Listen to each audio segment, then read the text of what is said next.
बिस्मिल्लाहिर्रहमानिर्रहीम। अस्सलाम वालेकुम। केमिस्ट्री क्लास 9 चैप्टर नंबर 1 है फंडामेंटल ऑफ केमिस्ट्री। आज मैं आपको इसका सेक्शन सी डिटेल क्वेश्चंस कराऊंगी। इससे पहले मैं आपको इस चैप्टर का सेक्शन ए, सेक्शन बी और सेक्शन डी करवा चुकी हूँ। अगर आपने उसकी वीडियो देखनी हो तो आप केमिस्ट्री क्लास 9 की प्लेलिस्ट के अंदर विजिट कर लीजिएगा, उसमें आपको इसकी तमाम वीडियोज़ मिल जाएंगी। तो हम सेक्शन सी करना स्टार्ट करते हैं। क्वेश्चन नंबर 1 है, what do you mean chemical species, explain ion, molecular ion and free radical. इसका आंसर आपकी बुक में पेज नंबर 19 पर है, लेकिन उसमें मार्क कराने से पहले मैं आपको इसको थोड़ा सा इजी वे में एक्सप्लेन करूंगी। जब आपको ये समझ में आ जाएगा तो इसका आंसर लिखना बहुत आसान है। सबसे पहले मैं आपको एक्सप्लेन करूंगी आयन क्या होता है और आयन कैसे बनता है। देखिए, सपोज करें सोडियम का हमारे पास एक एटम है। सोडियम का एटॉमिक नंबर है 11 और एटॉमिक मास है 23। इसमें एटॉमिक नंबर ऊपर लिखा है और एटॉमिक मास नीचे लिखा है। तो ऐसा भी होता है कि एटॉमिक मास ऊपर लिख देते हैं, एटॉमिक नंबर नीचे लिख देते हैं। कैसे पहचानते हैं कि इसमें एटॉमिक नंबर क्या है? जो कम होता है वो एटॉमिक नंबर होता है। तो इसके अंदर देखें 11 कम है, तो सोडियम का एटॉमिक नंबर या Z कितना है? 11 है।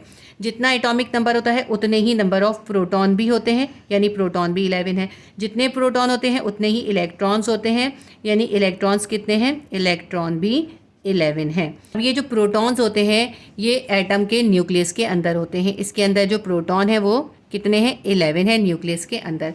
न्यूक्लियस के अंदर न्यूट्रॉन्स भी होते हैं। इसके अंदर हमें अभी न्यूट्रॉन्स का कोई काम नहीं है, इसलिए न्यूट्रॉन का हम डिस्कस नहीं करेंगे। तो इसके अंदर है इलेक्ट्रॉन्स 11। इलेक्ट्रॉन्स जो होते हैं वो न्यूक्लियस के इर्द गिर्द शेल्स या ऑर्बिट्स के अंदर मूव कर रहे होते हैं। सबसे पहला जो ऑर्बिट होता है उसके अंदर होते हैं 2 इलेक्ट्रॉन्स। ठीक है, 11 में से 2 इलेक्ट्रॉन हमने प्लेस कर दिए। अब ये जो सेकंड शेल है, सेकंड शेल के अंदर ज़्यादा से ज़्यादा 8 इलेक्ट्रॉन आ सकते हैं। तो इसके अंदर हम 8 इलेक्ट्रॉन्स को प्लेस कर देते हैं। 1 2 3 4 5 6 7 8 टोटल देखिए कितने हो गए?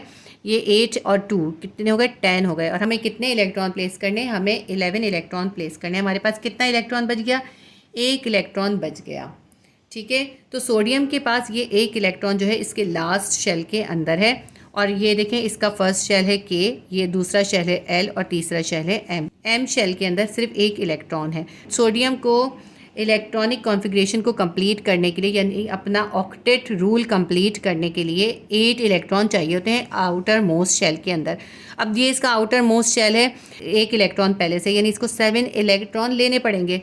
ये ज़्यादा मुश्किल काम होता है, तो ये लेता नहीं बल्कि क्या करता है, अपने इस इलेक्ट्रॉन को किसी को दे देता है। इससे क्या होता है, ये शेल इसका ख़त्म हो जाता है और इसका ये आउटर मोस्ट शेल ये वाला बन जाता है। इसके अंदर है 8 इलेक्ट्रॉन, तो इसका ऑक्टेट कंप्लीट हो जाता है और ये स्टेबल हो जाता है। अभी सोडियम के ऊपर इस कंडीशन के अंदर कौन सा चार्ज है? कोई चार्ज नहीं है। देखिए, प्रोटॉन के ऊपर होता है पॉजिटिव चार्ज, इलेक्ट्रॉन के ऊपर होता है नेगेटिव चार्ज, और न्यूट्रॉन जो होता है उसके ऊपर कोई चार्ज नहीं होता, वो न्यूट्रल होता है। एटम के ऊपर कितना चार्ज है? एटम के पास प्रोटॉन यानी पॉजिटिव चार्ज भी 11 है और इलेक्ट्रॉन यानी नेगेटिव चार्ज भी 11 है। प्रोटॉन और इलेक्ट्रॉन इक्वल हैं, यानी नेगेटिव और पॉजिटिव चार्ज इक्वल है। इस एटम के ऊपर कोई भी चार्ज नहीं है, ये न्यूट्रल है। तो जब ये अपना 1 इलेक्ट्रॉन दे देगा तो इसके पास इलेक्ट्रॉन जो हैं कम हो जाएंगे। कितने हो जाएंगे इसके इलेक्ट्रॉन? इसके इलेक्ट्रॉन हो जाएंगे 10, क्योंकि इसने अपना 1 इलेक्ट्रॉन दे दिया। क्योंकि इसने अपना 1 इलेक्ट्रॉन दे दिया तो अब इसके पास इलेक्ट्रॉन या नेगेटिव चार्ज जो है वो कम हो गया और प्रोटॉन यानी पॉजिटिव चार्ज ज़्यादा हो गया। तो इसलिए अब इस एटम के ऊपर पॉजिटिव चार्ज आ जाएगा और ये आयन बन जाएगा। न्यूट्रल नहीं रहेगा बल्कि आयन बन जाएगा। ये होते हैं आयन। देखिए, सोडियम के ऊपर कोई चार्ज नहीं था, इसने अपना 1 इलेक्ट्रॉन दे दिया जिसकी वजह से इसके ऊपर पॉजिटिव चार्ज आ गया। ठीक है, और ये आयन बन गया। ये हो गया पॉजिटिव आयन और पॉजिटिव आयन को कहते हैं हम कैटाइन। अब ये बन गया कैटाइन। इसी तरह मैं आपको एक और एग्जांपल देती हूँ क्लोरीन की। क्लोरीन का एटॉमिक नंबर होता है 17। क्लोरीन का एटॉमिक मास होता है 35.4 या 35 भी लिख सकते हैं इसको हम। ठीक है, अब इसके अंदर एटॉमिक नंबर कितना है? एटॉमिक नंबर को हम कहते हैं Z। एटॉमिक नंबर कितना है? 17 है, क्योंकि जो कम होता है वो एटॉमिक नंबर होता है। तो इसके अंदर एटॉमिक नंबर है 17, यानी इसके अंदर नंबर ऑफ प्रोटॉन कितना है? वो भी 17 है। जितने प्रोटॉन होते हैं उतने इलेक्ट्रॉन होते हैं। नंबर ऑफ इलेक्ट्रॉन कितने हैं? वो भी 17 हैं। प्रोटॉन के ऊपर है पॉजिटिव चार्ज, इलेक्ट्रॉन के ऊपर है नेगेटिव चार्ज। इसके पॉजिटिव और नेगेटिव चार्ज जो है इक्वल हैं, इसलिए क्लोरीन का ये जो एटम है ये अभी न्यूट्रल है। इसके अंदर अब हम इलेक्ट्रॉन्स को प्लेस करते हैं। देखिए सेंटर या न्यूक्लियस के अंदर जो होते हैं वो होते हैं प्रोटॉन और न्यूट्रॉन। प्रोटॉन इसके अंदर कितने हैं? प्रोटॉन है 17 पॉजिटिव चार्ज वाले, और इलेक्ट्रॉन इसके अंदर 17 है जो कि इसके इर्द गिर्द रिवॉल्व कर रहे हैं अपने शेल्स या ऑर्बिट्स के अंदर। ये इसका फर्स्ट शेल है, इसको कहते हैं के शेल, इसके अंदर होते हैं सिर्फ 2 इलेक्ट्रॉन। इसके बाद सेकंड शेल है एल शेल, इसके अंदर ज़्यादा से ज़्यादा 8 इलेक्ट्रॉन आ सकते हैं। ये हो गए इसके 8 इलेक्ट्रॉन, 8 और 2 कितने हो गए? 10। इसके पास अब कितने बचे? 17 में से 10 प्लेस हो गए। इसके पास अब 7 रिमेनिंग है। इसके लास्ट या आउटर मोस्ट शेल के अंदर आएंगे 7 इलेक्ट्रॉन, 1 2 3 4 5 6 और ये आ गया 7।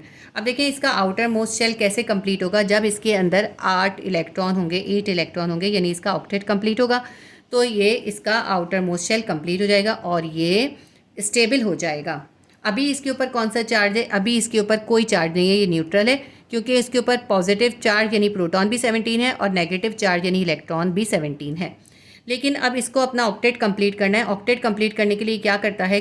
किसी से भी एक इलेक्ट्रॉन ले लेता है। जब ये एक इलेक्ट्रॉन ले लेगा तो इसका ऑक्टेट कंप्लीट हो जाएगा और इसके अंदर कितने इलेक्ट्रॉन हो जाएंगे? इसके इलेक्ट्रॉन अब हमारे पास हो जाएंगे 18 इलेक्ट्रॉन हो जाएंगे। अब देखिए प्रोटॉन 17 है, इलेक्ट्रॉन जो है नेगेटिव चार्ज जो है वो 18 है। इलेक्ट्रॉन ज़्यादा हो गए, अब ये एटम न्यूट्रल नहीं रहा क्योंकि इसके पास इलेक्ट्रॉन या नेगेटिव चार्ज ज़्यादा हो गया और ये बन गया एनाइन। ठीक है, इस तरह बना कैटाइन। जब एक इलेक्ट्रॉन रिमूव करा तो कैटाइन बन गया, एक इलेक्ट्रॉन गेन कर लिया तो एनाइन बन गया। इसकी मैं आपको इक्वेशन लिख के दिखाती हूँ। क्लोरीन था न्यूट्रल, कोई चार्ज नहीं है, इसने एक इलेक्ट्रॉन जो है गेन कर लिया, नेगेटिव चार्ज ले लिया इसने, तो इसके ऊपर क्या आ गया? इसके ऊपर आ गया नेगेटिव चार्ज और ये बन गया क्लोरीन का एनाइन। ये बना कैटाइन, ये बना एनाइन। ये हो गए एनाइन और कैटाइन्स। आइंस मैंने आपको डिस्क्राइब कर दिए, ये थे एटम्स।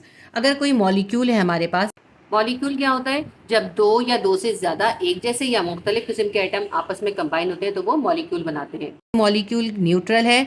अगर मॉलिक्यूल इलेक्ट्रॉन गेन कर लेगा तो उस पर नेगेटिव चार्ज आ जाएगा, अगर मॉलिक्यूल इलेक्ट्रॉन लूज कर देगा तो उस पर पॉजिटिव चार्ज आ जाएगा, वो बन जाएगा मॉलिक्यूलर आयन। जिस तरह एटम से एनाइन और कैटाइन बना, इसी तरह मॉलिक्यूल से भी मॉलिक्यूलर आयन बन जाएंगे। ठीक है, तो ये मैंने आपको आयंस, मॉलिक्यूलर आयंस सब समझा दिया। अब मैं आपको इसको बुक में मार्क करवाती हूँ। आपकी बुक में पेज नंबर 19 के ऊपर ये सारी डेफिनेशंस मौजूद हैं। सबसे पहले हमें केमिकल स्पीशीज़ की डेफिनेशन बतानी है। पेज नंबर 19 पे 1.4 टॉपिक है। इसके अंदर आपके पास chemical species, ion, molecular ion, free radical, सारी डेफिनेशंस मौजूद हैं। मैं आपको समझाती भी जाती हूँ और मार्क भी करवाती जाती हूँ। सबसे पहले हम लिखेंगे केमिकल स्पीशीज़ की डेफिनेशन। हेडिंग डालेंगे chemical species. If one molecule is identical to another we can say that they are the same chemical species.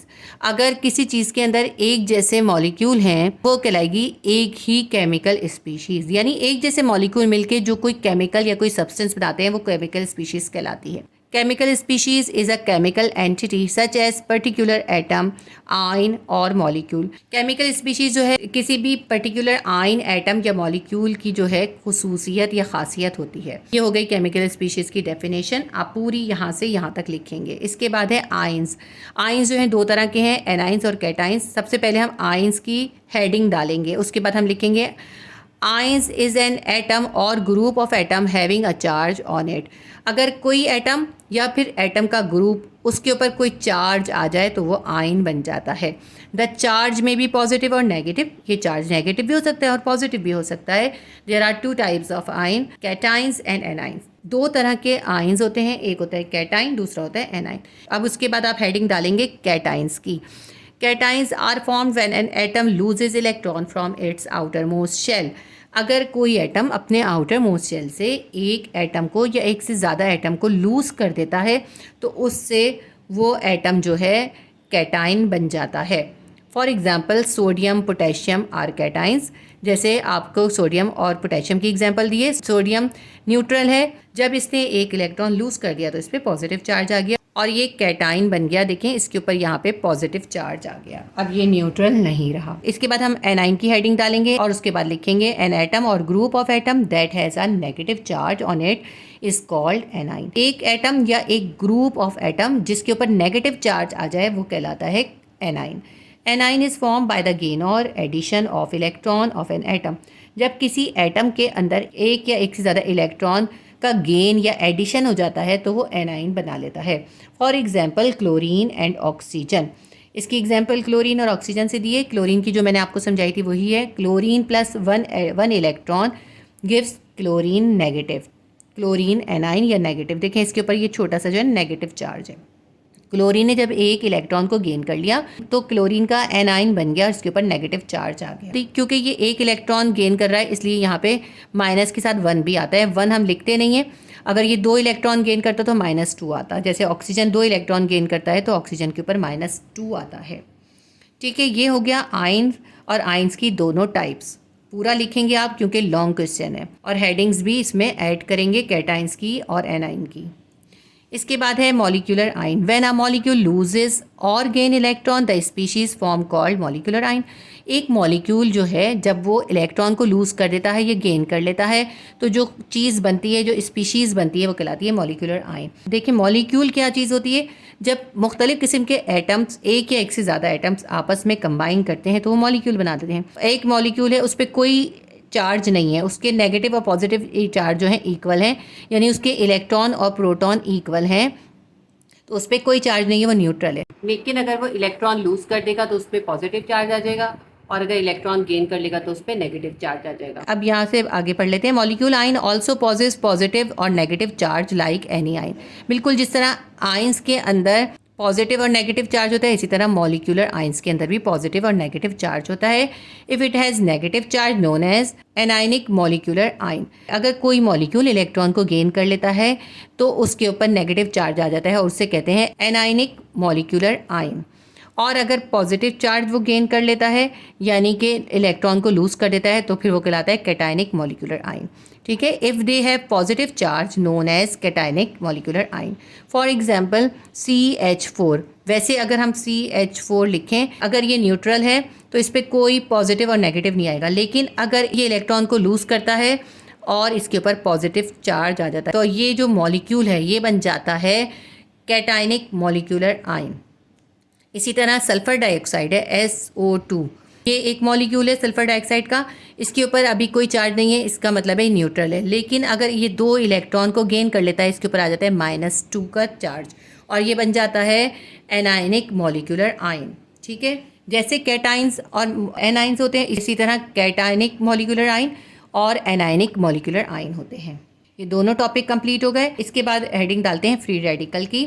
Free radicals are atoms and group of atom having number of unpaired electron. किसी एक atom या atom के group के पास अगर unpaired electron हो यानी free electron हो तो वो एटम जो है या वो ग्रुप ऑफ एटम जो है वो फ्री रेडिकल कहलाता है। ये फ्री रेडिकल्स एटम्स में कैसे बनते हैं, देखिए 2 एटम्स आपस में कंबाइन हुए हुए हैं, उनके दरमियान कोवेलेंट बॉन्ड है, तो हीट एनर्जी की वजह से या लाइट एनर्जी के एब्जॉर्प्शन की वजह से अगर उनका वो कोवेलेंट बॉन्ड ब्रेक हो जाए उसको कहते हैं होमोलाइटिक ब्रेकेज। तो अगर उन एटम्स के दरमियान जो बॉन्ड है उसका होमोलाइटिक ब्रेकेज हो जाए यानी उनका कोवेलेंट बॉन्ड ब्रेक हो जाए तो फिर उनके पास जो इलेक्ट्रॉन्स होते हैं ना जिनके दरमियान वो बॉन्ड बना होता है वो फ्री हो जाते हैं, इसलिए फिर ऐसे एटम जो है वो फ्री रेडिकल कहलाते हैं। और होमोलाइटिक ब्रेकेज जब होता है तो जो दोनों एटम्स हैं उनके पास इक्वली इलेक्ट्रॉन जो हैं वो डिवाइड हो जाते हैं। एक एटम के पास जितने इलेक्ट्रॉन जाते हैं दूसरे एटम के पास भी उतने ही इलेक्ट्रॉन जाते हैं, इसीलिए उसे होमोलाइटिक ब्रेकेज कहते हैं। ठीक है, तो मैं आपको एक बार और समझा देती हूँ। कोई 2 एटम है उनके दरमियान बॉन्ड है और किसी वजह से हीट या लाइट एनर्जी की वजह से उनके बॉन्ड का होमोलाइटिक ब्रेकेज हो जाता है तो उनके पास फ्री इलेक्ट्रॉन्स हो जाते हैं। वो जो फ्री इलेक्ट्रॉन्स हैं वो फ्री रेडिकल्स कहलाते हैं। क्योंकि ये इलेक्ट्रॉन्स फ्री होते हैं इसलिए ये जो होते हैं बहुत ज़्यादा रिएक्टिव होते हैं और किसी भी दूसरे एलिमेंट के साथ बहुत जल्दी कोई बॉन्ड बना लेते हैं और इसकी वजह से नई सब्सटेंस बन जाती हैं। अब मैं इसको दोबारा से रीड कर लेती हूँ। फ्री रेडिकल की हेडिंग डालते हैं। Free radicals are atoms and group of atoms having number of unpaired electron. Free radicals atoms होते हैं या एटम का ग्रुप होता है जिनके पास अनपेयर्ड फ्री इलेक्ट्रॉन्स होते हैं। It is represent by putting a dot over the symbol of an element. Element हो या सब्सटेंस हो जिसके पास भी फ्री रेडिकल होता है उसके ऊपर ऐसे करके एक डॉट डाल देते हैं, इससे पता चलता है कि इसके ऊपर फ्री रेडिकल है। आपके पास जो है ना एक क्वेश्चन भी है जिसके अंदर आपको कैटाइंस, एनाइंस और फ्री रेडिकल मिक्स करके दे दिया और आपको पहचानना है कौन से कैटाइंस हैं, कौन से एनाइंस हैं और कौन से फ्री रेडिकल्स हैं। और वो क्वेश्चन जो है टेस्ट योरसेल्फ के अंदर है। क्लास 9 का जो मैंने केमिस्ट्री का गैस पेपर बनाया है उसके अंदर मैंने वो क्वेश्चन करवाया है, मैं आपको वो दोबारा करवा दूंगी। इसकी एग्जांपल हम लिखते हैं, जैसे H के ऊपर डॉट बना दिया, इसके मतलब है ये जो हाइड्रोजन का फ्री रेडिकल है, यानी इसके पास फ्री इलेक्ट्रॉन मौजूद हैं। इसी तरह क्लोरीन है, Cl के ऊपर एक डॉट बना दिया, इसका मतलब है इस क्लोरीन के पास फ्री इलेक्ट्रॉन्स हैं। अब ये H3C पे नॉट बनाया है, हाइड्रोजन के ऊपर ये डॉट का सिंबल नहीं है, इसका मतलब है हाइड्रोजन के पास फ्री इलेक्ट्रॉन नहीं है। लेकिन ये जो कार्बन है इसके ऊपर ये डॉट का सिंबल है, इसका मतलब है इस मॉलिक्यूल के अंदर या इस कंपाउंड के अंदर कार्बन जो है उसके पास फ्री रेडिकल मौजूद है। इसलिए अगर क्योंकि इसके पास फ्री रेडिकल है इसलिए किसी भी दूसरी सब्सटेंस के साथ ईजीली कंबाइन होकर केमिकल रिएक्शन कर सकता है। Free radicals are formed when homolytic breakage of bond between two atoms takes place by the absorption of heat or light energy. Free radical जब बनते हैं जब एटम्स के दरमियान बने हुए बॉन्ड्स का होमोलाइटिक ब्रेकेज हो जाए लाइट या हीट की एब्जॉर्प्शन की वजह से। Free radical is very reactive chemical species. Free radical जो होते हैं बहुत रिएक्टिव होते हैं, इसकी मैंने आपको रीज़न बता दी, क्योंकि इनके पास फ्री इलेक्ट्रॉन है, वो किसी के साथ भी इजीली कंबाइन होके या केमिकल रिएक्शन कर लेते हैं। अब यहाँ तक कि आपका ये क्वेश्चन कंप्लीट हो गया। तो आपका क्वेश्चन नंबर 1 का आंसर ये पूरे पेज पर है, लेकिन आपने इसके अंदर हेडिंग्स डाल के इसको करना है। तो ये क्वेश्चन नंबर 1 कंप्लीट हो गया। इसके बाद हम क्वेश्चन नंबर 2 करते हैं। सेक्शन सी डिटेल क्वेश्चन का क्वेश्चन नंबर 2 है, write down the applications of chemistry in daily life. Daily life के अंदर आपको केमिस्ट्री की एप्लीकेशंस बतानी है। इसका आंसर आपकी बुक में पेज नंबर 5 पर है। ये टॉपिक है 1.1.2 importance of chemistry in daily life. Daily life के अंदर जो केमिस्ट्री की इम्पॉर्टेंस है वो इसके अंदर आपको बताई गई हैं। फर्स्ट पॉइंट हमारे पास है, cooking, eating and digestion of food are purely chemical process. देखिए, कुकिंग जो है एक केमिकल प्रोसेस है। कुकिंग के अंदर आप जब मुख्तलिफ़ चीज़ों को कुक करते हैं तो फिर एक नई सब्सटेंस बन जाती है। कुकिंग के अंदर आप बहुत सारी ऐसी चीज़ें यूज़ करते हैं जो कि केमिकली प्रिपेयर्ड की जाती हैं। जैसे कुकिंग के अंदर आप बेकिंग सोडा यूज़ करते हैं, बेकिंग पाउडर यूज़ करते हैं। इसी तरह कुकिंग में जब आप यीस्ट बनाते हैं और यीस्ट के ज़रिए मुख्तलिफ़ चीज़ें बनाते हैं, पिज़्ज़ा वगैरह बनाते हैं, तो वो भी एक केमिकल प्रोसेस होता है। डाइजेशन ऑफ फूड, देखिए हम जो भी कुछ फूड खाते हैं वो डाइजेस्ट होता है, उसके डाइजेस्ट होने के बाद हमें एनर्जी हासिल होती है। ये जो डाइजेशन का प्रोसेस है ये भी एक केमिकल प्रोसेस है। स्टमक, लिवर और पैंक्रियास से निकलने वाले एंजाइम जो होते हैं फूड को केमिकली डाइजेस्ट करते हैं। तो ये फर्स्ट पॉइंट हो गया। इसके अंदर कुकिंग और डाइजेशन की हेडिंग डाल सकते हैं। सेकेंड है कंस्ट्रक्शन। कंस्ट्रक्शन की आप हेडिंग डालेंगे। कंस्ट्रक्शन के अंदर भी जो है केमिकल प्रोसेस से तैयार की हुई चीज़ें यूज़ की जाती हैं। बहुत सारी चीज़ें हैं, जो पेंट्स वगैरह यूज़ होते हैं कंस्ट्रक्शन के अंदर, पेंट्स यूज़ होते हैं, सीमेंट यूज़ होती है, ये सारी चीज़ें जो हैं केमिकली तैयार की जाती हैं। Cleaning and washing of our homes are dependable in chemistry. अब अगर चाहें तो आप इसका ये अलग से थर्ड पॉइंट बना सकते हैं, क्लीनिंग पर्पस करके। क्लीनिंग में और वॉशिंग के लिए भी जो है केमिस्ट्री के ऊपर हम डिपेंड करते हैं। किस तरह से? क्लीनिंग पर्पस के लिए आप वॉशिंग सोडा यूज़ करते हैं, डिश वॉश यूज़ करते हैं। इसी तरह बर्तनों को साफ़ करने के लिए, कपड़ों को साफ़ करने के लिए आप सर्फ वगैरह यूज़ करते हैं। ब्लीच जो है वो भी केमिकली प्रिपेयर किया जाता है। क्लोरीन के ज़रिए ब्लीच बनाया जाता है, जो कि आप कपड़ों के लिए और अपने फर्श वगैरह को साफ़ करने के लिए और जरासीम से साफ़ करने के लिए यूज़ करते हैं। इसके बाद हम फोर्थ पॉइंट डालते हैं, the production of fertiliser, glass, plastic, synthetic fibre, polymers and ceramics. Industry आप इसके ऊपर हेडिंग डाल सकते हैं। इंडस्ट्रीज़ के अंदर कैसे केमिस्ट्री का यूज़ होता है। ज़्यादा अच्छी फसल हासिल करने के लिए जो फर्टिलाइजर्स यूज़ होते हैं वो तमाम केमिकल मेथड से बनाए जाते हैं। इसी तरह जो हम अपने घरों में बर्तन यूज़ करते हैं, ग्लास और प्लास्टिक वगैरह, ये सब जो है केमिकल प्रोसेस से बनाए जाते हैं। इसके अलावा है सिंथेटिक फाइबर, पॉलीमर्स। जो रेशमीन कपड़ा बनाने के लिए फ़ाइबर बनता है वो कहलाता है सिंथेटिक फाइबर, जो कि आर्टिफिशियल तरीके से बनाया जाता है। आजकल अगर हम देखें 90% चीज़ें जो होती हैं सिंथेटिक फाइबर से ही बनती हैं। इसके अलावा पॉलीमर्स हैं, सेरामिक्स हैं, पेट्रोलियम प्रोडक्ट्स हैं।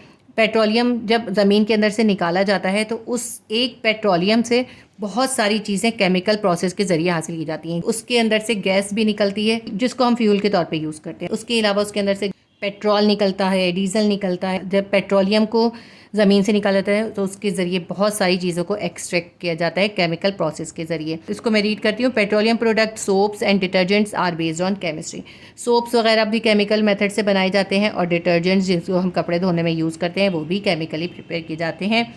तो ये हमारा फोर्थ पॉइंट हो गया। फिफ्थ पॉइंट हम लिखते हैं, डिजीज़ के अंदर किस तरह केमिस्ट्री हमें हेल्पफुल होती है। क्लोरीन के ज़रिए हम पानी को साफ़ करते हैं। पानी के अंदर जो बैक्टीरियाज होते हैं जो कि कॉलेरा, टाइफॉइड, डायजेंट्री और स्किन और आई इन्फेक्शन का सबब बनते हैं, वो मर जाते हैं। तो पानी को साफ़ करने के लिए जो क्लोरीन यूज़ की जाती है वो भी केमिकल है।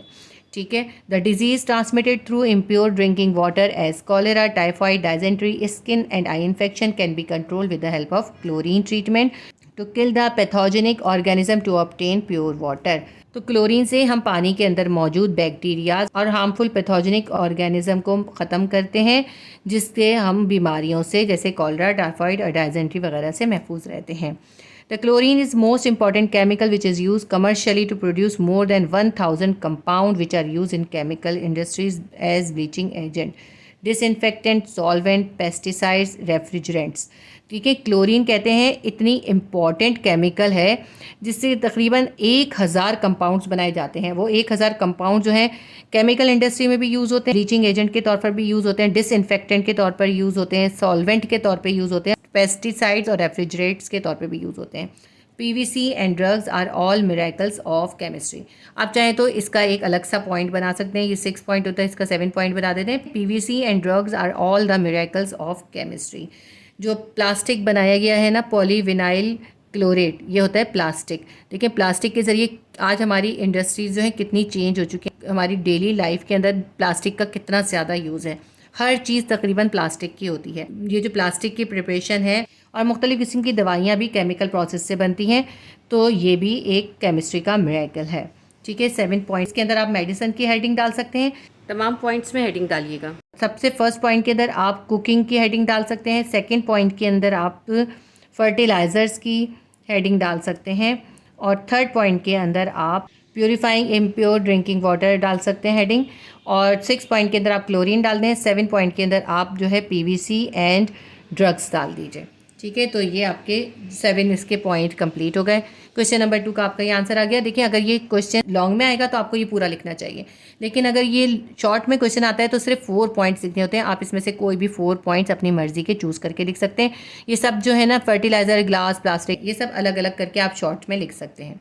तो क्वेश्चन नंबर 2 हमारा कंप्लीट हो गया। सेक्शन से डिटेल क्वेश्चन का क्वेश्चन नंबर 3 है, explain in detail empirical and molecular formula.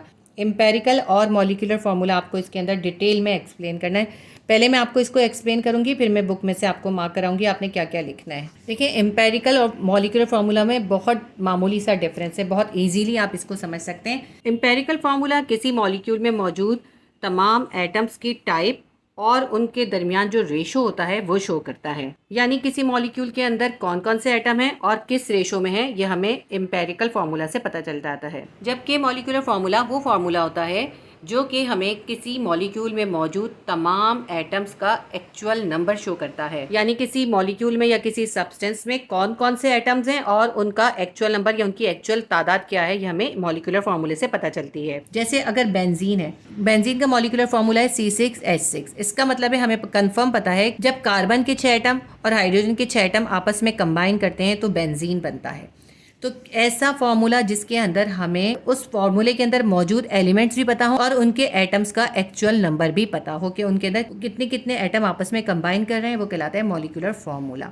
जैसे अगर वाटर है, ठीक है, वाटर का लिखते हैं हम, वाटर का फार्मूला होता है H2O, यानी 2 हाइड्रोजन के एटम और 1 ऑक्सीजन का एटम। जब कुछ नहीं है इसका मतलब है 1 है, तो 1 ऑक्सीजन का एटम है और 2 हाइड्रोजन के एटम है, जब ये आपस में कंबाइन करेंगे तो वाटर बनेगा। तो ये ऐसा फार्मूला जिसके अंदर हमें एक्चुअल नंबर ऑफ एटम पता हो, किसी सब्सटेंस के अंदर कितने कितने एटम आपस में कंबाइन हो रहे हैं, वो कहलाता है मॉलिक्यूलर फार्मूला। अब इस बेंजीन के फार्मूले को आप ध्यान से देखें तो इसके अंदर इक्वल अमाउंट में कार्बन के एटम है और इक्वल अमाउंट में ही हाइड्रोजन के एटम हैं। तो अगर हमें सिर्फ ये मालूम हो कि किस रेशो में आपस में एटम्स कंबाइन हो रहे हैं, तो फिर उससे जो फार्मूला बनता है वो होता है एम्पेरिकल फार्मूला, यानी उसमें हमें एक्चुअल नंबर ऑफ एटम मालूम नहीं होते। जैसे बेंजीन है ना, तो बेंजीन का अगर हम एम्पेरिकल फार्मूला लिखेंगे तो वो बनेगा CH। कैसे बना देखें, C6H6 था ना, 6 1 जा 6, 6 1 जा 6। तो इसके अंदर आप ये समझिए कि इक्वल अमाउंट के अंदर ही हाइड्रोजन और कार्बन कंबाइन हो रहे हैं। तो जब इस तरह फॉर्मूला लिखा जाता है जिसमें हमें सिंपलेस्ट रेशो पता होता है कि कितने रेशो में आपस में एलिमेंट कंबाइन होके एक मॉलिक्यूल बना रहे हैं या एक सब्सटेंस बना रहे हैं, तो वो कहलाता है एम्पेरिकल फार्मूला। बेंजीन का एम्पेरिकल फार्मूला होगा CH। इसी तरह ग्लूकोज अगर हम लेते हैं एग्जाम्पल के तौर पर, ग्लूकोज का मॉलिक्यूलर फार्मूला क्या होता है, मैं आपको लिख के बताती हूँ। ग्लूकोज का मॉलिक्यूलर फार्मूला क्या होता है, C6H12O6, यानी कार्बन के 6 एटम, हाइड्रोजन के 12 एटम और ऑक्सीजन के 6 एटम। ये सब आपस में जब कंबाइन करते हैं तो ग्लूकोज बनता है। हमें इसके अंदर ये भी पता है कौन कौन से एटम कंबाइन हो रहे हैं, कार्बन, हाइड्रोजन और ऑक्सीजन, और उनके एक्चुअल नंबर कितने हैं, 6, 12 और 6। एक्चुअल नंबर मालूम है तो ये एक हो गया मॉलिक्यूलर फार्मूला। इसका जब हम सिंपलेस्ट रेशो लिखेंगे तो ये बन जाएगा एम्पेरिकल फार्मूला। इसका सिंपलेस्ट रेशो हम यहाँ पे लिख के देखते हैं, C6H12O6 है ना, तो देखें 6 1 6, 6 2 12, 6 1 6, तो इनका रेशो क्या आ गया, 1 2 और 1। ठीक है, क्या रेशो आ रहा है, 1 2 और 1 का रेशो आ रहा है। ग्लूकोज का अगर हम एम्पेरिकल फार्मूला लिखेंगे तो इसका सिंपलेस्ट रेशो लिखते हैं, यानी कार्बन 1, हाइड्रोजन 2 और ऑक्सीजन 1। कार्बन और ऑक्सीजन जो है इक्वल अमाउंट में है और हाइड्रोजन उनसे डबल है। तो ग्लूकोज का सिंपलेस्ट फार्मूला क्या होएगा, कार्बन का 1 है, हाइड्रोजन के 2 हैं और ऑक्सीजन का 1 है, CH2O। इसी तरह हम वाटर का अगर लिखते हैं तो वाटर का देखें मॉलिक्यूलर फार्मूला क्या है, H2O है। इसका हम सिंपलिस्ट करें तो देखें इसके अंदर सिंपल सा आ रहा है, 1 और 2 का रेशो आ रहा है। तो वाटर का जो है एम्पेरिकल और मॉलिक्यूलर फार्मूला सेम ही होगा। इसी तरह मैं एक और एग्जांपल आपको देती हूँ, हाइड्रोजन परऑक्साइड। हाइड्रोजन परऑक्साइड का मॉलिक्यूलर फार्मूला होता है H2O2, यानी 2 हाइड्रोजन के एटम और 2 ऑक्सीजन के एटम आपस में कंबाइन होते हैं तो हाइड्रोजन परऑक्साइड बनता है। यह है इसका मॉलिक्यूलर फार्मूला। इसमें एक्चुअल नंबर ऑफ एटम हमें पता है। इसका अगर हम सिंपलेस्ट फॉर्म निकालते हैं H2O2 का, तो 2 1 2, 2 1 2, इनका कितना रेशो आ रहा है, 1 और 1 का, यानी H और O। तो हाइड्रोजन परऑक्साइड का एम्पेरिकल फार्मूला हो जाएगा हमारा HO। ठीक है, 1 1 के रेशो से हाइड्रोजन और ऑक्सीजन कंबाइन करेंगे तो हाइड्रोजन परऑक्साइड बनेगा, ये उसका एम्पेरिकल फार्मूला होगा। ये मैंने आपको काफ़ी सारी एग्जाम्पल से समझा दिया। अब मैं आपको इसका बुक से मार्क करवा देती हूँ। आपकी बुक में पेज नंबर 16 पे इसका आंसर है। सबसे पहले आप एम्पेरिकल फार्मूला की हेडिंग डालेंगे और फिर इसके ये पॉइंट्स लिखेंगे। The formula showing minimum relative numbers of each type of atom in a molecule is called empirical formula. ऐसा फार्मूला जिसके अंदर हमें किसी मॉलिक्यूल के अंदर मौजूद एटम के कम से कम नंबर्स पता हो, वो कहलाता है एम्पेरिकल फार्मूला। सेकेंड पॉइंट हम लिखते हैं, empirical formula shows simplest ratio of each atom present in a molecule. किसी मॉलिक्यूल के अंदर जितने भी एटम हैं उनका जो सिंपलेस्ट रेशियो होता है वो एम्पेरिकल फार्मूला शो करता है। थर्ड पॉइंट लिखते हैं, empirical formula does not show the actual number of atom in the molecule. Empirical formula के अंदर हमें किसी मॉलिक्यूल के एक्चुअल नंबर नहीं पता चलते। फोर्थ पॉइंट है, empirical formula tells us the type of element present in it. Empirical formula से ये हमें पता चल जाता है कि किसी फार्मूला के अंदर कौन से टाइप के एलिमेंट्स किस रेशो में कंबाइन हो रहे हैं। इसकी एग्जांपल इन्होंने बेंजीन की दी है और ग्लूकोज की दी है। ये दोनों एग्जांपल मैंने आपको अभी एक्सप्लेन करी है, वही है। Benzene has molecular formula C6H6। The simplest ratio of carbon and hydrogen is 1 1। ठीक है, 6 1 6, 6 1 6, दोनों का रेशो कितना है, 1 1 का है। तो empirical formula of benzene will be CH, यानी C1 और H1। ठीक है, ये फर्स्ट एग्जांपल। सेकंड एग्जांपल है, glucose has molecular formula C6H12O6। It shows the ratio. देखें, ग्लूकोज का मॉलिक्यूलर फार्मूला है C6H12O6। इसका रेशो हम लिखते हैं तो 6 1 6, 6 2 12, 6 1 6। इसके अंदर देखें कार्बन के 6 एटम है, हाइड्रोजन के 12 एटम है और ऑक्सीजन के 6 एटम है। इसको सिंप्लीफाई कर लेते हैं, 6 1 6, 6 2 12, 6 1 6। 1 2 और 1 का रेशो है, यानी कार्बन 1 है, हाइड्रोजन 2 है और ऑक्सीजन भी 1 है। तो हम क्या लिखेंगे, CH2O। ये ग्लूकोज का एम्पेरिकल फार्मूला हो जाएगा। So the empirical formula of glucose is CH2O and has simple ratio 1 to 1 of atom in molecule of glucose। ठीक है, ये पूरा एम्पेरिकल फार्मूला का आप लिखेंगे और इसके आप पॉइंट्स बनाकर लिखेंगे 1 2 3 करके। ठीक है, इसके बाद आप मॉलिक्यूलर फार्मूला की हेडिंग डालेंगे। The molecular formula is a formula which shows actual number of atom of each element present in a molecule. Molecule formula जो है किसी मॉलिक्यूल के अंदर मौजूद एटम्स का एक्चुअल नंबर शो करता है। नंबर 2 पॉइंट लिखते हैं, molecular formula is drive from empirical formula. इस एम्पेरिकल फार्मूला से ही हम मॉलिक्यूलर फार्मूला ड्राइव करते हैं। थर्ड पॉइंट है molecular formula mass calculated by adding atomic masses of their atom. किसी मॉलिक्यूल के अंदर जितने एटम्स हैं उनके एटॉमिक मास को हम कैलकुलेट करके मॉलिक्यूलर फार्मूला मास निकाल सकते हैं। फोर्थ पॉइंट है molecular formula of a compound may be same और मल्टीपल ऑफ एम्पेरिकल फार्मूला। देखिए ये कहते हैं कि कुछ सब्सटेंसेस ऐसी हैं या कुछ कंपाउंड्स ऐसे हैं जिनका एम्पेरिकल फार्मूला भी वही होता है और मॉलिक्यूलर फार्मूला भी वही होता है। इसकी एग्जांपल मैंने आपको वाटर की बताई है। वाटर का एम्पेरिकल फार्मूला और मॉलिक्यूलर फार्मूला दोनों सेम होते हैं। अब इसके अंदर इन्होंने हमें जो इसकी मॉलिक्यूलर फार्मूला की एग्जांपल दी है वो बेंजीन की दी है। The molecular formula of benzene is C6H6। आप कोई भी एग्जांपल दे सकते हैं। आप नीचे देखें एक चार्ट है आपके पास, इसके अंदर कंपाउंड्स के नाम हैं और उनके एम्पेरिकल फार्मूलाज भी हैं, मॉलिक्यूलर फार्मूलाज भी हैं। आप इसमें से कोई भी एग्जांपल इसमें दे सकते हैं, चाहे तो यही एग्जांपल दे दें और चाहे इसमें से कोई एग्जांपल दे दें। जैसे मैंने आपको हाइड्रोजन पेरोक्साइड की इसके अंदर से एग्जांपल समझाई थी। इसके अंदर एसिटिक एसिड की भी एग्जांपल है CH3COOH जो है मॉलिक्यूलर फार्मूला है। जब इसका सिंपलेस्ट रेशियो निकालते हैं वो बनता है CH2O।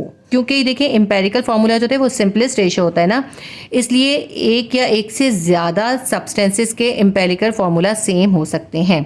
अब ये जो CH है ना, दूसरे कुछ और एलिमेंट्स के भी सिंपलेस्ट रेशियो CH हो सकता है। जैसे C6H6 है ना, देखें C6H6 का सिंपलेस्ट रेशियो क्या बन रहा है, CH बन रहा है। इसी तरह आप C5H5 का सिंपलेस्ट रेशियो क्या बनेगा, इसका भी CH ही बनेगा। तो मुख्तलिफ सब्सटेंसेस के एम्पेरिकल फार्मूलाज तो सेम हो सकते हैं, लेकिन मुख्तलिफ सब्सटेंस के मॉलिक्यूलर फार्मूलाज कभी भी सेम नहीं होते। हर एक सब्सटेंस का अपना टिपिकल अलग आइडेंटिकल मॉलिक्यूलर फार्मूला होता है। ठीक है, एम्पेरिकल फार्मूला इसलिए सेम हो सकते हैं क्योंकि ये सिंपलेस्ट रेशियो बताते हैं कि किसी कंपाउंड के अंदर कौन कौन से एलिमेंट कितने रेशियो में मौजूद हैं। ठीक है, ये हमारा एम्पेरिकल फार्मूला और मॉलिक्यूलर फार्मूला कंप्लीट हो गया। क्वेश्चन नंबर 3 भी हमारा कंप्लीट हो गया। सेक्शन सी डिटेल क्वेश्चन का क्वेश्चन नंबर 4 है explain the steps for balancing the chemical equation. Chemical equation को बैलेंस करने की जो स्टेप्स हैं वो हमें इसमें एक्सप्लेन करने। पहले मैं आपको इसको एक्सप्लेन करूंगी और फिर मैं आपको बुक में मार्क कराऊंगी कि आपने कहाँ से कहाँ तक इसका आंसर लिखना है। आपकी बुक में इस क्वेश्चन के आंसर के अंदर एक इक्वेशन दी है, उस इक्वेशन को बैलेंस किया है और उसको बैलेंस करने के सारे स्टेप्स अलग अलग करके लिखे हैं। उसी तरह मैं आपको समझाऊंगी। ये पूरा आंसर आपकी बुक में लिखा हुआ है, पहले आप समझ लीजिए फिर आप बुक से इसको लिख लीजिएगा। जब आपको कोई भी इक्वेशन बैलेंस करने के लिए देते हैं तो उसका स्टेप 1 होता है कि आप रिएक्टेंट को लेफ्ट साइड पर लिख देते हैं। रिएक्टेंट का मतलब क्या होता है, जब कोई रिएक्शन हो रहा है उस रिएक्शन से पहले जो सब्सटेंस होती है वो कहलाते हैं रिएक्टेंट। तो KClO3 इसके अंदर रिएक्टेंट है, उसके अंदर रिएक्शन हुआ, उससे KCl बन गया और ऑक्सीजन बन गई। O2 मतलब है ऑक्सीजन गैस बन गई। KClO3 भी सॉलिड था और KCl भी सॉलिड है और O2 ऑक्सीजन जो है वो गैस है। ये KClO3 रिएक्टेंट है और इसके रिएक्शन के नतीजे में जो ये दो सब्सटेंसेस बन रही हैं ये प्रोडक्ट हैं। तो पहले स्टेप है इक्वेशन को बैलेंस करने का कि हम रिएक्टेंट को लेफ्ट साइड पे लिख लेते हैं और प्रोडक्ट को राइट साइड पे लिख लेते हैं। ठीक है, ये हो गया फर्स्ट स्टेप। अब इसके बाद हम स्टेप 2 करते हैं। स्टेप 2 में हम क्या करते हैं, लेफ्ट साइड पे हम रिएक्टेंट के अंदर मौजूद एलिमेंट्स के अंदर जितने एटम है वो लिख लेंगे और राइट साइड के ऊपर इस प्रोडक्ट के अंदर जितने एलिमेंट्स हैं उनके नंबर ऑफ एटम लिख लेंगे। देखिए हम करते जाते हैं इसको। सबसे पहले रिएक्टेंट को देखते हैं। तो इसके अंदर K क्या है, पोटेशियम है। पोटेशियम के नीचे 1 है, कुछ भी नहीं है इसका मतलब है 1 है, और इससे पहले भी कुछ नहीं है इसका मतलब है 1 है। तो पोटेशियम कितना है, पोटेशियम का इसमें 1 एटम है, तो हम यहाँ लिखते हैं K कितना है, K इसमें है 1 एटम। रिएक्टेंट के पास देखते हैं K कितना है। देखिए यहाँ पे K है और यानी पोटेशियम है, पोटेशियम के नीचे कुछ नहीं है, साइड में भी कुछ नहीं है, इसका मतलब है पोटेशियम कितना है, 1 है पोटेशियम। तो यहाँ भी हम लिख लेते हैं प्रोडक्ट के पास भी 1 ही पोटेशियम है। अब इसके बाद है Cl क्लोरीन। क्लोरीन इसमें कितना है, क्लोरीन के नीचे कुछ नहीं है, साइड में भी कुछ नहीं है, तो किसका मतलब है क्लोरीन भी 1 है। यहाँ हम लिख लेते हैं क्लोरीन का 1 एटम है। अब इस साइड पे प्रोडक्ट के अंदर देखते हैं तो इसके अंदर भी देखिए क्लोरीन के नीचे कुछ नहीं है। ये जो है ना छोटा सा S लिखा है, S किस लिए लिखा है ये बताया है कि ये सॉलिड है। ठीक है, ये मेंशन करने के लिए S लिखा है। इसके नीचे कुछ भी नहीं है यानी 1 है, और इसके साइड में कुछ नहीं है यानी 1 है, तो इसमें भी क्लोरीन का 1 ही एटम है। ऑक्सीजन को चेक करते हैं। रिएक्टेंट के पास O के नीचे है 3, कितनी ऑक्सीजन है, ऑक्सीजन के 3 एटम्स हैं, तो हम यहाँ लिख लेते हैं ऑक्सीजन के हैं 3 एटम्स। और यहाँ चेक करते हैं, यहाँ पे O के नीचे लिखा हुआ है 2 यानी ऑक्सीजन के 2 एटम है, तो हम लिख देते हैं कि प्रोडक्ट के पास ऑक्सीजन के 2 एटम है। अब चेक करें क्या क्या चीज़ें बैलेंस है। देखिए इसके पास ही पोटेशियम 1 है, इसके पास ही पोटेशियम 1 है, यानी पोटेशियम बैलेंस है। इसके पास क्लोरीन 1 है, इसके पास भी क्लोरीन 1 है, यानी क्लोरीन भी बैलेंस है। लेकिन रिएक्टेंट के पास ऑक्सीजन 3 है, जबकि प्रोडक्ट के पास ऑक्सीजन 2 है। इसका मतलब है ऑक्सीजन का एक एटम जो है वो कम है, तो इसको हमें बैलेंस करना पड़ेगा। दोनों चीज़ें बैलेंस है, सिर्फ ऑक्सीजन बैलेंस नहीं है। जब इस तरह का कोई रेशो आता है कि एक तरफ 3 होता है एक तरफ 2 होता है, तो हम क्या करते हैं, जिस तरफ 3 होता है उसको 2 से मल्टीप्लाई कर देते हैं, जिस तरफ 2 होता है उसको हम 3 से मल्टीप्लाई कर देते हैं। देखिए रिएक्टेंट के पास 3 ऑक्सीजन है, तो हम क्या करेंगे, रिएक्टेंट को 2 से मल्टीप्लाई कर देंगे। और प्रोडक्ट के पास 2 ऑक्सीजन है, तो हम प्रोडक्ट को 3 से मल्टीप्लाई कर देंगे। तो स्टेप 3 में हम क्या करेंगे, रिएक्टेंट के अंदर जो ऑक्सीजन है उसको हम 2 से मल्टीप्लाई कर देंगे और प्रोडक्ट के अंदर जो ऑक्सीजन है उसको हम 3 से मल्टीप्लाई कर देंगे। यहाँ पे हमने इसको 2 से मल्टीप्लाई करना है, हम यहाँ लिख देते हैं इस, यानी हमने इस 2 से इस ऑक्सीजन को मल्टीप्लाई कर दिया। अब आप देखिए 2 हम यहाँ नीचे नहीं लिख सकते थे, 2 हम साइड में ही लिख सकते थे। हम बैलेंस करने के लिए जो भी लिखेंगे वो साइड में लिखेंगे। रिएक्टेंट की ऑक्सीजन को हमने 2 से मल्टीप्लाई कर दिया, क्योंकि ऑक्सीजन अकेली नहीं थी इसलिए हमें पूरे से करना पड़ेगा इस 2 को मल्टीप्लाई। प्रोडक्ट की ऑक्सीजन अकेली है, इस प्रोडक्ट की ऑक्सीजन को हम 3 से मल्टीप्लाई कर देंगे। स्टेप 3 ये है कि हमने रिएक्टेंट की ऑक्सीजन को 2 से मल्टीप्लाई कर दिया और प्रोडक्ट की ऑक्सीजन को 3 से मल्टीप्लाई कर दिया। अब हमने इनको फिर चेक करना है कि दोनों के पास जो एलिमेंट्स हैं उनके पास अब कितने कितने एटम्स हो गए। अब सबके तमाम एटम्स चेंज हो गए होंगे। देखिए अब इसके पास पोटेशियम कितना है, पोटेशियम के नीचे 1 है और साइड में 2 है, तो कितना पोटेशियम है, इसके पास 2 पोटेशियम है। और इसके पास कितना पोटेशियम है, इसके पोटेशियम के पास नीचे 1 है, साइड में भी 1 है, इसके पास अभी भी 1 ही पोटेशियम है। अब देखिए पोटेशियम डिसबैलेंस हो गया, पहले बैलेंस था अब डिसबैलेंस हो गया। क्लोरीन को देखें, क्लोरीन के नीचे 1 है और साइड में 2 है, तो इसमें अब क्लोरीन भी 2 हो गए। यहाँ पे देखें क्लोरीन के नीचे 1 है, साइड में भी 1 है, तो यहाँ पे अभी भी क्लोरीन 1 है, तो क्लोरीन भी डिसबैलेंस हो गए। ऑक्सीजन को चेक करते हैं, यहाँ पे ऑक्सीजन 3 है और यहाँ पे 2 है, तो 3 को 2 से मल्टीप्लाई करेंगे, 3 2 ज़ा 6, यहाँ पे 6 ऑक्सीजन के आइटम हो गए। इधर देखते हैं, यहाँ पे नीचे 2 है और साइड में 3 है, 3 2 ज़ा 6, यहाँ पे भी ऑक्सीजन के 6 आइटम हो गए।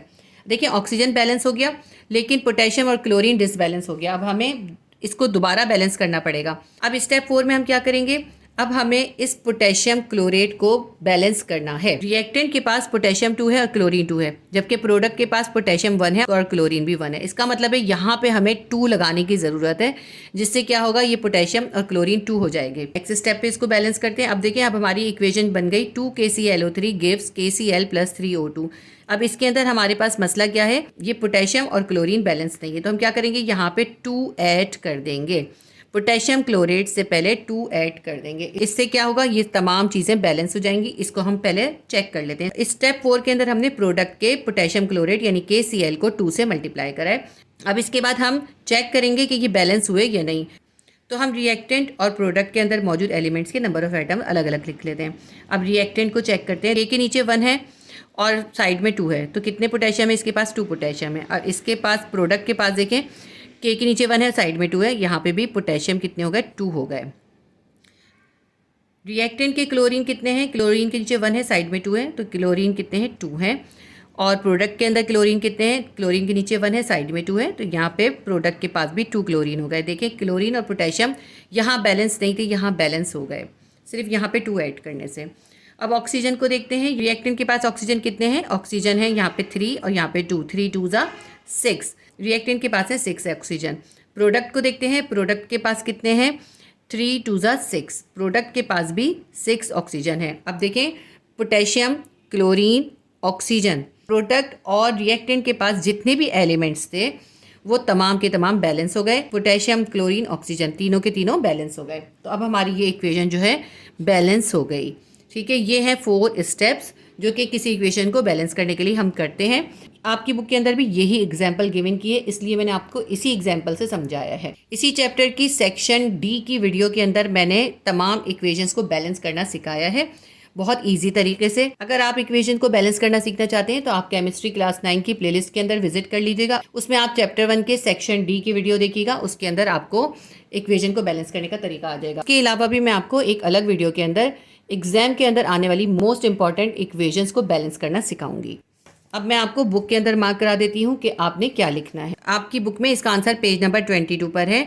देखिए यही इसके सारे स्टेप लिखे हुए हैं, यहाँ step 1, step 2, step 3, step 4, step 5, ये इसमें डिस्क्राइब करके लिखा हुआ है। इन्हीं स्टेप्स के अकॉर्डिंग फिर एक इक्वेशन को बैलेंस किया है।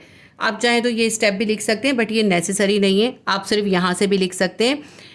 Consider in laboratory oxygen gas is prepared by heating potassium chlorate, the product are potassium chloride and oxygen gas, now balance the equation step wise. कहते हैं कि लेबोरेटरी के अंदर ऑक्सीजन गैस प्रिपेयर की जा रही है और उसके लिए क्या करा है, पोटेशियम क्लोरेट को हीट किया है, जिससे प्रोडक्ट हासिल हो रही है पोटेशियम क्लोराइड और ऑक्सीजन गैस। ठीक है, ऑक्सीजन गैस की प्रिपरेशन है। अब इसको हम स्टेप वाइज बैलेंस करेंगे। स्टेप 1 क्या है, right correct formula of all reactant on left side and product on right side of an equation. एक इक्वेशन लिखेंगे जिसमें हम रिएक्टेंट का करेक्ट फॉर्मूला लेफ्ट साइड पे लिखेंगे, उसके बाद एक एरो बनाएंगे, यानी ये एरो जो है रिएक्शन को शो करता है, और फिर राइट साइड पर हम प्रोडक्ट का करेक्ट फॉर्मूला लिखेंगे। स्टेप 2 क्या है, balance the number of atoms on each side.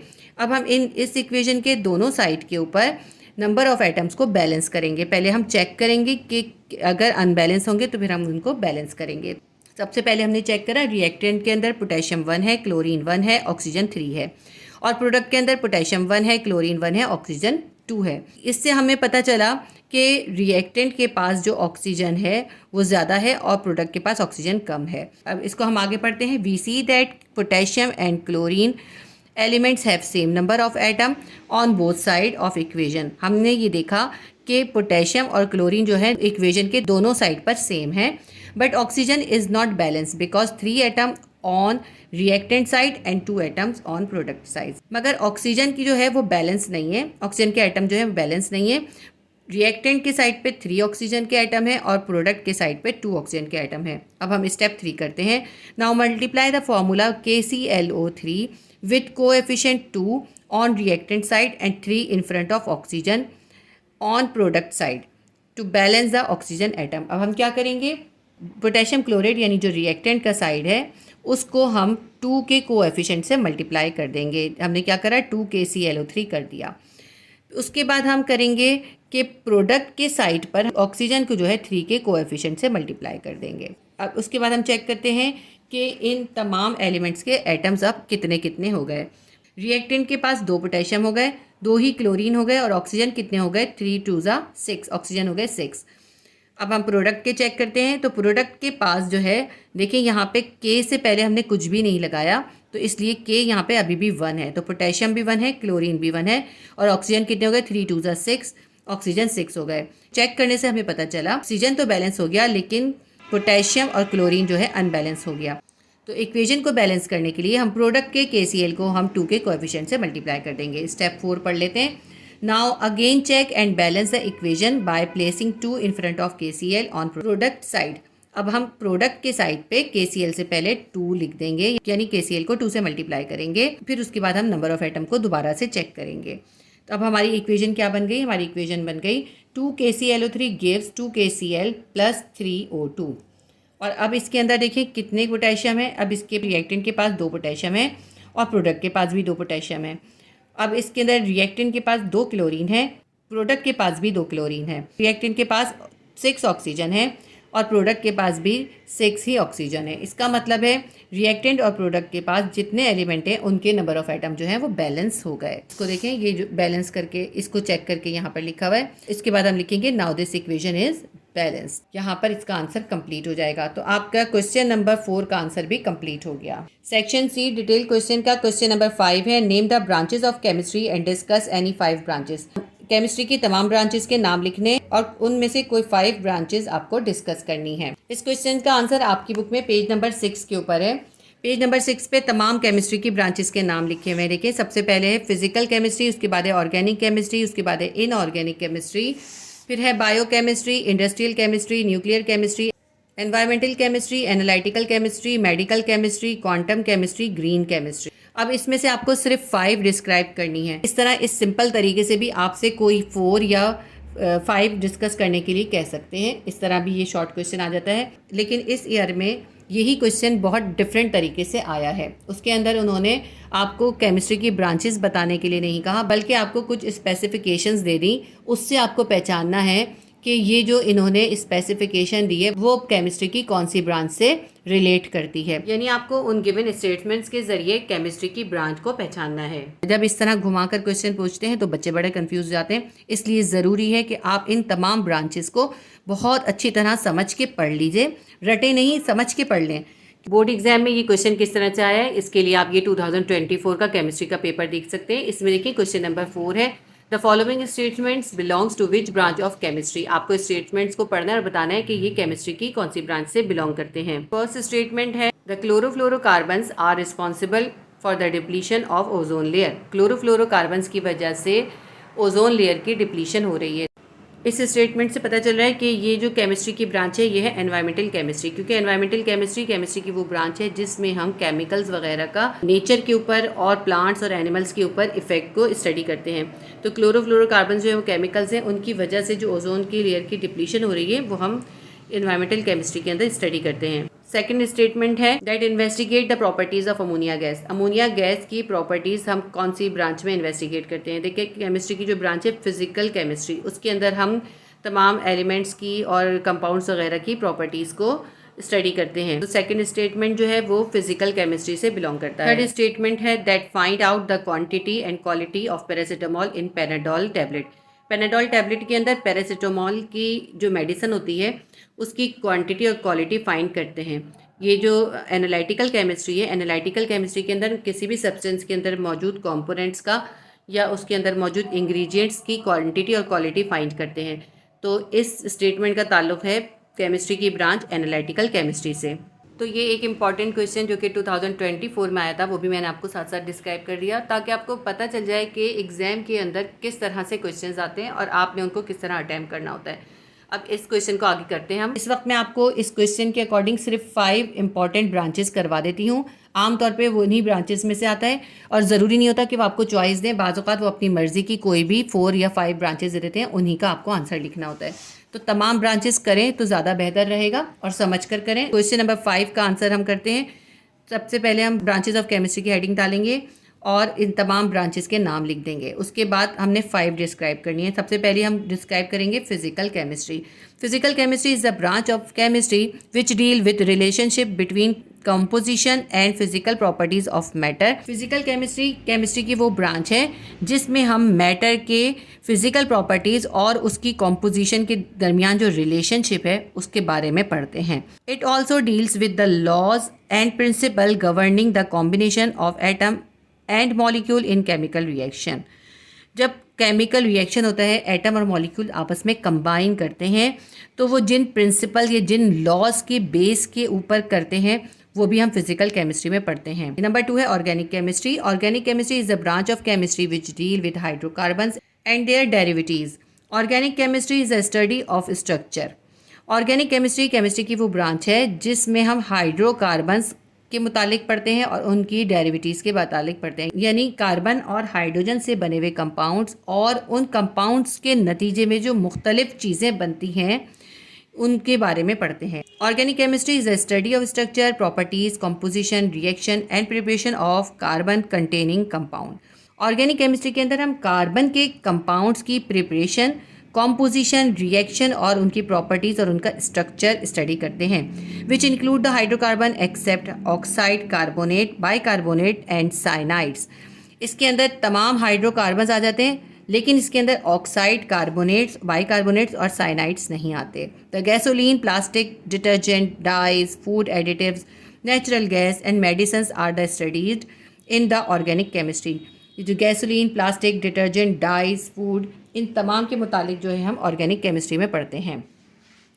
Number 3 है inorganic chemistry. Inorganic chemistry is the branch of chemistry which deal with the study of all elements and their compound except hydrocarbon. Inorganic chemistry की वो branch है जिसमें हम elements के तमाम compounds को study करते हैं सिवाय हाइड्रोकार्बन्स के। हाइड्रोकार्बन्स को क्योंकि हम ऑर्गेनिक केमिस्ट्री में स्टडी करते हैं, तो जितने भी हाइड्रोकार्बन्स वाले कंपाउंड होंगे वो सब हम ऑर्गेनिक केमिस्ट्री में स्टडी करेंगे, लेकिन बाकी तमाम एलिमेंट्स के जो कंपाउंड्स होते हैं वो हम इनऑर्गेनिक केमिस्ट्री में स्टडी करेंगे। लेकिन कार्बन के कुछ कंपाउंड जो हैं वो इनऑर्गेनिक केमिस्ट्री में स्टडी होते हैं। वो कौन से होते हैं?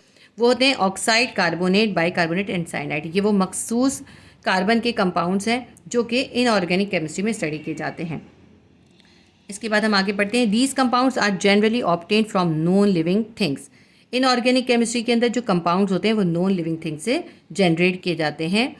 It is applicable in all areas of chemical industry such as glass, cement, ceramics and metallurgy. Inorganic chemistry के जो एप्लीकेशन है वो तमाम केमिकल इंडस्ट्री में आ जाती है, जैसे ग्लास हो गया, सीमेंट हो गया, सिरामिक्स हो गया और मेटलर्जी वगैरह हो गया। ये मेटलर्जी और ये तमाम टॉपिक्स जो है ना इसी बुक के अंदर आप आगे पढ़ेंगे, आगे चैप्टर्स के अंदर आपको तमाम चीज़ें क्लियर हो जाएंगी। तो आपको ऑर्गेनिक और इनऑर्गेनिक केमिस्ट्री का बहुत अच्छे से समझ में आ गया होगा। अब अगर इसमें से वो कोई बात आपको बताते हैं, इसका कुछ आपको एक हिंट देते हैं, उससे आप ऑर्गेनिक केमिस्ट्री और इनऑर्गेनिक केमिस्ट्री की ब्रांच बहुत आसानी से पहचान सकते हैं। फिजिकल केमिस्ट्री की भी बहुत आसानी से पहचान सकते हैं। फिजिकल केमिस्ट्री जो है वो लॉज और प्रिंसिपल्स को डील करती है। फिजिकल केमिस्ट्री जो है मैटर की फिजिकल प्रॉपर्टीज़ और कॉम्पोजिशन के दरमियान जो रिलेशनशिप होता है वो डिस्क्राइब करती है। उसके अलावा मॉलिक्यूल्स की रिएक्शन में और कॉम्पोजिशन के अंदर जो लॉज और प्रिंसिपल्स यूज़ होते हैं वो सब फिजिकल केमिस्ट्री के अंदर स्टडी होते हैं। ठीक है, ये 3 ब्रांचेस आपको अच्छे से समझ में आ गई होंगी। अब इसके बाद मैं आपको 4th ब्रांच कराऊंगी। न्यूक्लियर केमिस्ट्री भी कर सकते हैं, ये भी बहुत इंपॉर्टेंट है और समझा देती हूँ। Nuclear chemistry is the branch of chemistry which deal with the radio activity. Chemistry की ये वो ब्रांच है जो कि रेडियो एक्टिविटी से डील करती है। Nuclear process and properties of radio active substance. Radio active substance की जो प्रोसेस होता है या उनकी जो प्रॉपर्टीज़ होते हैं वो भी हम इसके अंदर स्टडी करते हैं। Radioactive elements are widely use in medicine as diagnostic tool as a mean of treatment specially for cancer. ये जो रेडियो एक्टिव एलिमेंट्स होते हैं उनको मेडिसिन में ख़ास तौर पे बीमारियों को डायग्नोस करने के लिए यूज़ किया जाता है। रेडियो एक्टिव सब्सटेंस के ज़रिए बीमारियों को डायग्नोस भी करते हैं और उनका ट्रीटमेंट भी करते हैं। ख़ास तौर पे कौन सा ट्रीटमेंट है, कैंसर का ट्रीटमेंट जो है रेडियो एक्टिव एलिमेंट के ज़रिए किया जाता है। आगे पढ़ लेते हैं। Preservation of food and generation of electric power through nuclear power reactors. ये जो रेडियो एक्टिव एलिमेंट्स हैं ये फूड की प्रिजर्वेशन के लिए भी यूज़ किए जाते हैं, यानी फूड को प्रिजर्व करने के लिए भी यूज़ किए जाते हैं, और उसके अलावा न्यूक्लियर पावर रिएक्टर के अंदर इलेक्ट्रिसिटी को जनरेट करने के लिए भी यूज़ किए जाते हैं। ठीक है, न्यूक्लियर केमिस्ट्री भी आपको एक्सप्लेन कर दी मैंने। इसके बाद हम करते हैं environmental chemistry. It is the branch of chemistry which deal with the study of the interaction of chemical material and their effect on the environment of animal and plants. ये केमिस्ट्री की वो ब्रांच है जिसमें हम ये study करते हैं कि केमिकल मटेरियल्स का नेचुरल एनवायरनमेंट पर, एनिमल्स पर और प्लांट्स पर क्या इफ़ेक्ट हो रहा है, इसके बारे में हम स्टडी करते हैं। Personal hygiene, pollution and health hazards are the important areas of environmental chemistry. Environmental chemistry की जो स्पेसिफिकेशन है उसमें पर्सनल हाइजीन, पॉल्यूशन और हेल्थ के मुतालिक जो भी हैज़र्ड्स हैं, जो भी मुश्किलात हैं, उनके मुतालिक हम इसके अंदर जानते हैं। अब ये 6th मैं आपको बता रही हूँ, आपको 5 करनी है, आप इनमें से कोई भी एक ड्रॉप कर दीजिएगा। नंबर 6 हम करते हैं analytical chemistry. Analytical chemistry is a branch of chemistry which deal with separation and analysis of kind, quality and quantity of various component. किसी भी गिवन सब्सटेंस के अंदर जो मुख्तलिफ कंपोनेंट्स हैं उनकी क्या क्वालिटी और क्या क्वांटिटी है वो हम एनालिटिकल केमिस्ट्री के जरिए फाइंड करते हैं। It use in chromatography, electrophoresis and spectroscopy. Class 10 की केमिस्ट्री के अंदर न्यूक्लियर केमिस्ट्री, एनवायरमेंटल केमिस्ट्री और एनालिटिकल केमिस्ट्री के पूरे चैप्टर्स हैं। उसके अंदर आप इन तमाम प्रोसेस को पढ़ेंगे। क्लास 10 के अंदर जब एनालिटिकल केमिस्ट्री का आप चैप्टर पढ़ेंगे उसमें क्रोमेटोग्राफी का पूरा टॉपिक है, इलेक्ट्रोफोरेसिस का भी और स्पेक्ट्रोस्कोपी का भी। जब आप क्लास 10 में जाएंगे तो आप ये टॉपिक्स बहुत आसानी से समझ सकेंगे। इन तमाम टॉपिक्स के ऊपर वीडियोस ऑलरेडी अपलोडेड हैं। अगर आप ये वीडियोस देखना चाहते हैं तो आप केमिस्ट्री क्लास 10 की प्लेलिस्ट के अंदर विजिट कर लीजिएगा, आपको इनकी वीडियोस मिल जाएंगी। ये आपका क्वेश्चन नंबर 5 भी यहाँ पे कंप्लीट हो गया। मैंने आपको 5 की बजाय 6 ब्रांचेस समझा दी हैं। अगर आप चाहते हैं कि मैं आपको तमाम ब्रांचेस एक्सप्लेन करूँ तो आप कॉमेंट सेक्शन में मेंशन कर दीजिएगा। इंशाल्लाह ताला मैं एक सेपरेट वीडियो में आपको तमाम ब्रांचेस को एक्सप्लेन भी कर दूंगी। तो इसके साथ ही हमारा section C detail question complete हो गया। उम्मीद करती हूँ ये वीडियो आपके लिए हेल्पफुल रही होगी। अगर वीडियो आपके लिए हेल्पफुल रही तो वीडियो को लाइक कीजिए, शेयर कीजिए और सब्सक्राइब कर लीजिए। अल्लाह हाफिज़।